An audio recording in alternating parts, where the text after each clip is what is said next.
Hari ni aku nak cerita pasal main karakter dalam dunia skuter, Yamaha X-Max 250. Bukan. Ni bukan. Ni. So ramai orang yang anggap X-Max ni biasa je, banyak je atas jalan. Tetapi motor ni dia ada community fanatic dia tau. Korang pergi kedai aksesori mana-mana pun mesti ada barang X-Max. So X-Max ni dia bukan setakat skuter biasa. Dia platform modifikasi skuter yang paling on lah, paling ngam lah kat Malaysia. Korang tengok je lah. Nak buat setup macam-macam boleh. Nak buat setup touring, setup daily, nak buat show bike pun boleh. Ni example, tengok carbon fiber mat. Color pun lain macam. Okay, korang tengok windshield pun ada macam-macam choice. Ada pendek, ada panjang.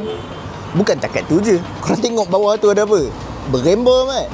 Dekat sini kita ada banyak choice untuk korang. Ni V2 sebiji, macam-macam dah buat.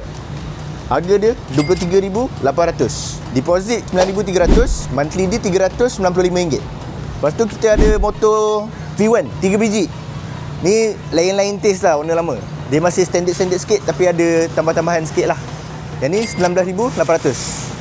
Monthly dia RM394 dengan deposit RM5,300. Yang ni pula RM20,300. Deposit RM5,800 dengan monthly RM394. Yang ni yang macam-macam nak buat. Depan pakai carbon fiber, color pun lain macam mat. Tayar pun bukan tayar murah. Pirelli Angel GT skuter.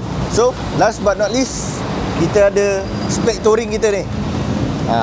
Yang ni dengan caliper Brembo. Tapi yang ni yang paling ngam, harga dia RM18,800.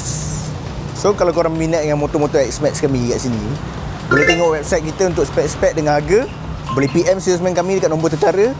Cari motor, beli motor, jual motor dengan kami di TM Motor World.